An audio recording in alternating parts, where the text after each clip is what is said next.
Hello everyone, स्वागत है आपका अपने यूट्यूब चैनल आरपीएससी गाइडेंस में। आज के इस वीडियो में बात करेंगे रसारोहण यानी कि एसेंट ऑफ सेप क्या होता है।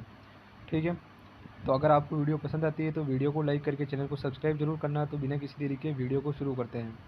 तो पौधे के भूमिगत भाग यानी कि जड़ से जल का गुरुत्वाकर्षण बल के विपरीत पौधे के शीर्ष तक स्थानांतरण को हम क्या कहते हैं? रसारोहण कहते हैं। यानी इसका मतलब क्या हुआ है कि जो पौधे के भूमिगत भाग जैसे जड़ है, वहाँ से जल जो है वह मृदा से जो अवशोषित होने के बाद जड़ में आता है, वहाँ से जो होता है गुरुत्वाकर्षण बल के विपरीत जो होता है पौधे के शीर्ष तक, यानी कि पत्तियाँ, तना, उन सबको जो पहुँचाया जाता है वही क्या होता है? रसारोहण यानी कि रस का आरोहण होता है। ठीक है, अब हम देखते हैं कि रसारोहण के सिद्धांत कौन कौन से होते हैं। तो इसके रिगार्डिंग जो है दो सिद्धांत दिए गए हैं, एक तो जैविक बल सिद्धांत और एक भौतिक बल सिद्धांत। ठीक है, तो जैविक बल सिद्धांत में वेस्टमेयर का सिद्धांत है, रिले पंप का सिद्धांत है और स्पंदन सिद्धांत है। जबकि भौतिक बल सिद्धांत के अंदर मुख्यतः चार सिद्धांत हैं।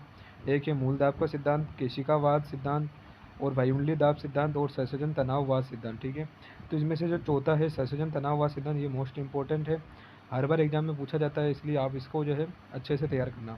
तो इसमें हम कुछ इंपॉर्टेंट जो है सिद्धांत की बात करेंगे। तो सबसे पहले हम शुरू करते हैं जैविक बल सिद्धांत। जैविक बल सिद्धांत के अनुसार संवहन ऊतक की जीवित कोशिकाओं की सक्रियता के फलस्वरूप जो होता है जल का परिवहन होता है, जो जाइलम वाहिकाओं के पास स्थित होते हैं। इसके प्रमुख सिद्धांत जो है निम्नानुसार है। पहला आता है हमारा वेस्टमेयर का सिद्धांत। इनके अनुसार जल का परिवहन जाइलम मर्दूतक के द्वारा होता है। वाहिकाएं व वाहिनिकाएं जो होती है केवल जल संग्रहण का कार्य करती है। ठीक है, तो जाइलम की जो हमारे चार जो होते हैं सेल्स से जो होता है जाइलम बना होता है, मर्दूतक, वाहिकाएं, वाहिनिकाएं, ठीक है, और जाइलम रेशे। तो जो जाइलम मर्दूतक होता है, ठीक है, उसके द्वारा जल का परिवहन होता है। शेष जो वाहिकाएं और वाहिनिकाएं हैं वो क्या करती है? जल का केवल संग्रहण का कार्य करती है। ठीक है, अब जो दूसरा सिद्धांत है हमारा वो आता है हमारे रिले पंप सिद्धांत। यह सिद्धांत किसने दिया? तो ये इंपॉर्टेंट है कि रिले पंप सिद्धांत किसने दिया, ये एग्जाम में पूछा जा सकता है 1 नंबर में। तो रिले पंप सिद्धांत जो है गोडलेवस्की जो है उन्होंने 1884 के अंदर दिया था। ठीक है, तो इनके अनुसार जल तने में सीढ़ी नुमा पथ द्वारा ऊपर चढ़ता है। जल के इस प्रकार परिवहन में जाइलम मर्दूतक कोशिकाओं के परासरणी दाब में आवर्ती परिवर्तन होते हैं। जब इन कोशिकाओं के परासरण दाब में वृद्धि होती है तो ये जाइलम वाहिका से जल ग्रहण करते हैं। जल प्राप्त करने पर इनका परासरण दाब कम हो जाता है, जिसके फलस्वरूप यह अपने ऊपर स्थित कोशिकाओं में जल पंप कर देती है। इस प्रकार जाइलम मर्दूतकी कोशिकाओं द्वारा जल निरंतर जो होता है वाहिकाओं जो होती है उसमें ऊपर चढ़ता रहता है, और इसे हम क्या कहते हैं? रिले पंप सिद्धांत कहते हैं। और इसकी कुछ जो है कमियां हैं, ऑब्जेक्शन है। ठीक है, तो हम देख लेते हैं क्या है। तो जाइलम वाहिकाओं तथा जाइलम मर्दूतक में सीढ़ी नुमा व्यवस्था जो होती है नहीं पाई जाती है। और दूसरी जो इसकी कमी है वो है स्ट्रोसबर्गर के प्रयोग के अनुसार कटे हुए तने के सिरे को पिक्रिक अम्ल में डुबोकर कोशिकाओं को मृत कर देने पर भी उनमें रसारोहण की क्रिया जारी रहती है। अर्थात रसारोहण में सजीव क्रियाओं का सजीव जो कोशिकाएं होती हैं उनमें कोई योगदान नहीं होता है। जैसा कि हम जानते हैं कि जो जाइलम मर्दूतक होता है वही जो होता है जाइलम का एक मेन जो होता है सजीव पार्ट होता है, जबकि जो तीनों अन्य जो पार्ट है जैसे कि वाहिकाएं, वाहिनिकाएं तथा जो रेशे होते हैं वो क्या होते हैं? वो निर्जीव होते हैं। तो जो स्ट्रोस बर्जर था उन्होंने अपने प्रयोग में क्या बताया कि जो तने की जो कोशिकाएं थी उनको उन्होंने मार दिया, फिर भी उनमें क्या हो रहा है? रसारोहण की क्रिया जारी रहती है। तो इस प्रकार उन्होंने क्या सिद्ध किया कि जो रसारोहण होता है वो किसके द्वारा होता है? तो वो सजीव कोशिकाओं के द्वारा, जरूरी नहीं कि सजीव के द्वारा ही हो। ठीक है, तो वो किसके द्वारा होता है? निर्जीव कोशिकाओं के द्वारा होता है। सजीव कोशिकाओं को इनमें कोई योगदान नहीं होता है। ठीक है, तो ये इसके दो ऑब्जेक्शन थे। और इस डायग्राम में हमको दिख रहा है कि जो जल है वो ऊपर की ओर कैसे जा रहा है। ठीक है, तो सीढ़ी नुमा व्यवस्था में। ठीक है, तो नीचे की ओर हाईएस्ट ओपी है। ठीक है, तो ये दाव ऊपर की ओर लग रहा है, तो क्या कर रहा है? जल ऊपर की ओर जा रहा है। ठीक है, फिर और हाई एपी से क्या कर रहा है? हाई ओपी से लो ओपी की ओर जो होता है जल जाता है। ठीक है, तो रिले पंप सिद्धांत के अनुसार जो होता है जाइलम में जो वाहिका में जल जो होता है जाइलम मर्दूतक के द्वारा जो होता है ऊपर की ओर जाता है। ठीक है, तीसरा सिद्धांत है हमारा स्पंदन सिद्धांत, जो कि मोस्ट इंपॉर्टेंट है। ये पूछा जाता है कि ये सिद्धांत किसने दिया? तो ये सिद्धांत जो है सर जेसी बोस के द्वारा दिया गया। ठीक है, इनके अनुसार जो होते हैं पौधे में रसारोहण जो होता है कोर्टेज की सबसे भीतरी परत में नियमित लयबद्ध स्पंदन के फलस्वरूप होता है। और बोस ने अपना जो प्रयोग है डेस्मोडियम गाइरेंस जो पादप होता है जिसको हम टेलीग्राफ पादप कहते हैं पर किया था। ठीक है, उन्होंने अपने प्रयोग में तने में सुई चुभोकर सुई में गैल्वेनोमीटर से विद्युत धारा प्रवाहित की। सुई जब बाह्य कोर्टेक्स तक सीमित थी तब गैल्वेनोमीटर में हल्का स्पंदन देखा गया, लेकिन सुई के भीतर कोर्टेक्स तक पहुंचने पर स्पंदन जो है स्थायी और तेज हो गया। बोस के अनुसार यह स्पंदन जो है कोर्टेक्स की भीतरी परत की सेल्स की स्पंदन क्रिया के कारण होता है, जो रसारोहण के लिए उत्तरदायी होती है। इनके अनुसार जब सेल्स फैलती है तो ये अपने नीचे स्थित सेल से जल ग्रहण कर लेती है, और जब सिकुड़ती है तो अपने ऊपर की कोशिकाओं में जल धकेल देती है। इस प्रकार सेल्स में लगातार सिकुड़ने व फैलने से जल का परिवहन होता है, और इन्हीं सिकुड़न फैलने को जेसी बोस ने क्या कहा? स्पंदन का, और इन्होंने स्पंदनवाद का सिद्धांत दिया। ठीक है, तो ये जो टेलीग्राफ पादप है जिसने जेसी बोस द्वारा जो है प्रयोग किया गया था, इन्होंने एक गैल्वेनोमीटर को सुई से जोड़कर सुई को जो है पौधे के तने में जो है घुसाया था, ठीक है। और यह जो है कोर्टेक्स में जब सुई जाती है तो इनका जो स्पंदन होता है किसका, गैल्वेनोमीटर की सुई का, वो जो होता है बढ़ जाता है, ठीक है। तो विक्षेप जो होगा सुई का वो बढ़ जाएगा। और जबकि बाह्य कोर्टेक्स तब सीमित रहती है तब तक इसका विक्षेप इतना ज़्यादा नहीं होता है, ठीक है। और इन्होंने अपने प्रयोग किस पादप पे किए ये भी इंपॉर्टेंट है, तो इन्होंने अपने प्रयोग जो है टेलीग्राफ पादप पे किए थे, ठीक है। अब नेक्स्ट जो हमारा आता है वो आता है ऑब्जेक्शन क्या है इस सिद्धांत के, ठीक है। तो इस प्रकार की स्पंदन गति जो होती है अन्य वैज्ञानिकों द्वारा पादपों में रसारोहण की दर वास्तविक रसारोहण की दर से कई गुना कम होती है, ठीक है। तो प्रयोगों द्वारा यह प्रमाणित हो चुका है कि रसारोहण जो होता है कोर्टेक्स द्वारा नहीं अपितु जाइलम के द्वारा होता है, ठीक है। तो इन्होंने क्या बताया था कि जो रसारोहण होता है, ठीक है, जल जो होता है नीचे से ऊपर की ओर जो है कोर्टेक्स से जाता है, जबकि प्रयोगों द्वारा सिद्ध हो चुका था कि कोर्टेक्स के द्वारा जल नहीं जाता है, अपितु जो जाइलम होता है उसके द्वारा जल जो होता है नीचे से ऊपर जाता है, ठीक है। तो इसके बाद जो होता है दूसरा सिद्धांत आता है हमारे भौतिक बल के सिद्धांत, ठीक है। तो इस सिद्धांत के अनुसार जीवित कोशिकाएं रसारोहण में भाग लेती ही नहीं हैं, यही क्रिया जो होती है भौतिक बलों के द्वारा संपन्न होती है, ठीक है। तो सबसे पहला सिद्धांत है इसके रिगार्डिंग वो है मूल दाब सिद्धांत, यानी कि रूट प्रेशर थ्योरी, ठीक है। तो मूलदार सिद्धांत किसने दिया, तो यह सिद्धांत जो है स्टीफन हेल्स के द्वारा दिया गया था। मूल कोशिकाओं द्वारा सक्रिय जल अवशोषण के फलस्वरूप एकत्रित जल के कारण उत्पन्न द्रव स्थितिक दाब को मूलदाब कहते हैं।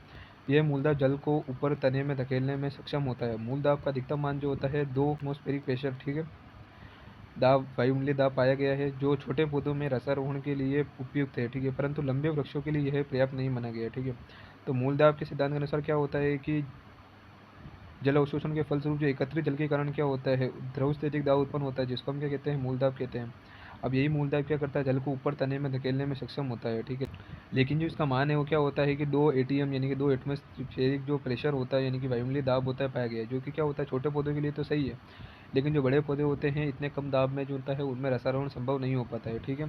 तो इसके बाद दूसरा सिद्धांत है वो आता है हमारा केशिकात्व सिद्धांत, ठीक है। सकड़ी नलिकाओं में पृष्ठ तनाव के कारण जल ऊपर चढ़ता है और इस क्रिया को केशिकात्व कहते हैं, ठीक है। पौधों में जाइलम की वाहिकाएं व वाहिनिकाएं केशिका का कार्य करती है। जाइलम वाहिकाओं में जल केशिकात्व क्रिया द्वारा ही ऊपर चढ़ता है, ठीक है। तो केशिका क्रिया के द्वारा क्या होता है कि जल अपना आप ही जो होता है नीचे से ऊपर चढ़ता है, ठीक है। तो केशिका सिद्धांत के अनुसार क्या कहा गया कि जल जो है वो जो जाइलम की जो वाहिकाएं और वाहिनिकाएं वो क्या करती है, केशिका का कार्य करती है, और इनके अंदर जो होता है जल जो होता है नीचे से ऊपर की ओर जाता है, ठीक है। अब इस सिद्धांत के भी ऑब्जेक्शन थे। तो केशिकात्व के लिए नली का एक सिरा जल के सीधे संपर्क में होना आवश्यक है, परंतु मृदा जल सीधे वाहिकाओं के जो होता है संपर्क में नहीं होता है, ठीक है। क्योंकि उसके बीच में पहले क्या आती है, जो रूट की एपिडर्मिस सेल्स आती है वो आती है, फिर कोर्टेक्स आता है, ठीक है। तो जो मृदा जल का जो होगा वो किसके, केशिका के जो सीधे संपर्क में नहीं होगा, मतलब जो वाहिकाएं होगी जाइलम की उसके सीधे संपर्क में नहीं होता है, ठीक है। तो ये इसलिए ये जो होता है ये सिद्धांत फेल हो जाता है, ठीक है। और तीसरा जो सिद्धांत आता है हमारा वायुमंडलीय दाब का सिद्धांत, ठीक है। तो इस सिद्धांत के अनुसार पादप के वायवीय भागों से वाष्पोत्सर्जन के फलस्वरूप पत्तियों व शाखाओं में वायुमंडलीय दाब में कमी आ जाती है, और यह कमी जो होती है पानी के नीचे से ऊपर की ओर परिवहन के लिए उत्तरदायी होती है, ठीक है। तो इस सिद्धांत ने क्या कहा है कि जो वायवीय भाग है उसमें वाष्पोत्सर्जन के फलस्वरूप जो होती है पत्तियों और शाखाओं में जो वायुमंडलीय दाब होता है कम हो जाता है, और ये इस कमी के कारण जो होता है नीचे से ऊपर की ओर जो होता है जल चला जाता है, ठीक है। तो अगला हमारा जो सिद्धांत वो है सत्सर्जन तनाववाद सिद्धांत, यानी कि वाष्पोत्सर्जन अपकर्ष सिद्धांत, ठीक है। ये सबसे इंपॉर्टेंट जो हमारा जो सिद्धांत है, और ये बड़े नंबर के क्वेश्चनों में पूछा जाता है, ठीक है। और यह सिद्धांत किसने दिया, यह सिद्धांत जो है डिक्सन व जोली ने 1894 ईस्वी में दिया था, ठीक है। इस मत के अनुसार रसारोहण जल के अणुओं के मध्य सहसंयोजन तथा जाइलम में उत्पन्न तनाव के फलस्वरूप होता है, ठीक है। तो सबसे पहला जो हमारा कंपोनेंट है वो जल के अणुओं का सहसंयोजन बल। तो सबसे पहले हम देखते हैं कि सहसंयोजन बल क्या होता है। तो जल के अणु में ऑक्सीजन का एक परमाणु होता है, ठीक है, 2 हाइड्रोजन परमाणु होते हैं, कि क्योंकि जल का फॉर्मूला क्या होता है H2O, यानी कि एक परमाणु ऑक्सीजन का और 2 परमाणु हाइड्रोजन के। ये जो होते हैं सहसंयोजक बंध जो होता है के द्वारा जुड़े रहते हैं, तथा विभिन्न जल अणु आपस में एक दूसरे से हाइड्रोजन बंध के द्वारा जुड़े रहते हैं। इनके इसके जो फलस्वरूप जल अणु में जो होते हैं परस्पर अत्यधिक आकर्षण व चिपकने की प्रवृत्ति होती है। सामान्य अणुओं के मध्य इस प्रकार के आकर्षण बल को क्या कहते हैं, सहसंयोजन बल कहते हैं। और सहसंयोजन बल जो होता है को तनन सामर्थ्य भी कहते हैं, ठीक है। और इसके अतिरिक्त जल के अणुओं में वाहिकाओं के भित्ति के अणुओं के प्रति आकर्षण होता है, इसको हम क्या कहते हैं, आसंजन बल कहते हैं। तो 2 प्रकार के बल होते हैं, एक होता है सहसंयोजन बल और एक होता है आसंजन बल, ठीक है। तो सहसंयोजन बल क्या होता है, वो जो होता है एक ही टाइप के जो अणु होते हैं उनके मध्य जो बल लगता है, आकर्षण बल लगता है, उसको हम सहसंयोजन बल कहते हैं। जबकि जो भिन्न भिन्न प्रकार के अणु होते हैं, जैसे कि जाइलम की जो वाहिकाओं के जो अणु हैं तथा जो जल के अणु हैं उनके मध्य जो आकर्षण बल लगेगा उसको हम क्या कहेंगे, आसंजन बल कहेंगे, ठीक है, क्योंकि ये विपरीत अणु है, ठीक है। अब हम देखते हैं कि जल स्तंभ की निरंतरता कैसे रहती है, ठीक है। तो पादप में जड़ से लेकर शीर्ष तक वाहिकाओं में एक जल सतत जो होता है स्तंभ के रूप में उपस्थित होता है। सतत यानी कि कंटिन्यूअस स्तंभ, के रूप में उपस्थित होता है। ठीक है, अब कैसे होता है वो देखते हैं हम। तो हम जानते हैं कि जल के अणुओं के मध्य संसर्जन बल के कारण जल स्तंभ टूट नहीं पाता है, तथा आसंजन बल के कारण वाहिकाओं व वाहिनिकाओं की भित्ति से जो होता है जल चिपका रहता है। जल अणुओं में संसर्जन व आसंजन बल अत्यधिक होता है, जिसके कारण ये ऊंचे ऊंचे पौधों में भी सतत रूप से चढ़ सकता है। जल अणु जो होता है 300 एटमॉस्फेरिक प्रेशर यानी कि एटीएम का जो होता है तनन सहन कर सकते हैं, जबकि 120 मीटर ऊंचे वृक्ष में जल स्तंभ को बनाए रखने में 30 वायुमंडलीय दाब की जो होती है आवश्यकता होती है। अब जो हमारा तीसरा जो फैक्टर है हमारा वो होता है वाष्पोत्सर्जन अपकर्ष। ठीक है, पहले हमने बात की थी कि जल के अणु के मध्य संसर्जन, दूसरा हमने बात की थी जल स्तंभ की निरंतरता। ठीक है, अब जो तीसरा कंपोनेंट होता है इसमें होता है वाष्पोत्सर्जन अपकर्ष। ठीक है, तो पादपों के वायु भाग मुख्यतः पत्तियों की जो पर्णमध्यित कोशिकाएं होती है में वाष्पोत्सर्जन क्रिया के द्वारा जल की क्या होती है, हानि होती है। जलवाष्प के रूप में बाह्य वातावरण में होती रहती है जल की हानि। इस प्रकार पर्णमध्यतक सेल्स की जो डीपीडी होती है वो बढ़ जाती है, और यह कोशिकाएं जो होती है समीपवर्ती सेल से जल ग्रहण करती है। क्योंकि हम जानते हैं कि अगर डीपीडी बढ़ जाएगी तो क्या होगा कि उनमें जो हो जाएगी जल की कमी होगी, और वो पास वाली सेल से क्या करेगी, जिनकी डीपीडी कम है वहाँ से जो है जल को अवशोषित कर लेती है। ठीक है, अब यह कोशिकाएं जो होती है समीपवर्ती सेल से जल ग्रहण करती है, तथा अंततः जो होती है पर्णशिरा के जाइलम से जल ग्रहण करती है। पर्णमध्यित कोशिकाओं द्वारा लगातार जल ग्रहण करने से शीर्ष से आधार तक जल स्तंभ में एक खिंचाव या तनाव उत्पन्न हो जाता है, जिसको हम क्या कहते हैं, वाष्पोत्सर्जन अपकर्ष कहते हैं। ठीक है, अब इसके भी कुछ ऑब्जेक्शन हैं। ठीक है, तो इसके ऑब्जेक्शन भी इंपॉर्टेंट है, एग्जाम में पूछे जाते हैं, 2 नंबर या उससे ज़्यादा नंबर के क्वेश्चन में भी आ जाता है। तो हमको क्या करना है कि इस सिद्धांत के साथ में इसके ऑब्जेक्शन भी लिखने हैं। तो फर्स्ट ऑब्जेक्शन इसका आता है, संसर्जन सिद्धांत के लिए आवश्यक है कि जल स्तंभ की निरंतरता बनी रहे। ठीक है, कुछ वैज्ञानिकों के अनुसार तापमान परिवर्तन या जलाभाव में वायु के बुलबुले जल स्तंभ में प्रवेश कर जाते हैं, जिससे क्या होता है, जल स्तंभ की निरंतरता टूट सकती है। ठीक है, इस सिद्धांत के अनुसार वाहिनिकाएं वाहिकाओं की तुलना में अधिक प्रभावी होती है, और डिक्सन के अनुसार वाहिनिकाओं की शीर्ष भित्तियाँ जो होती है वाष्पोत्सर्जन के कारण तनावग्रस्त रहती है, तथा जल स्तंभ को स्थिरता प्रदान करती है। लेकिन हम जानते हैं कि आवर्तबीजी पादपों में वाहिकाएं जो होती है मुख्य संवहन तत्व होते हैं। ठीक है, क्योंकि जो आवर्तबीजी पादप होते हैं उनमें क्या होता है, मुख्य रूप से वाहिकाएं जो होती है वह जो होती है रसारोहण में भाग लेती है। ठीक है, जबकि वाहिनिकाओं का रोल जो होता है वो कम रहता है। ठीक है,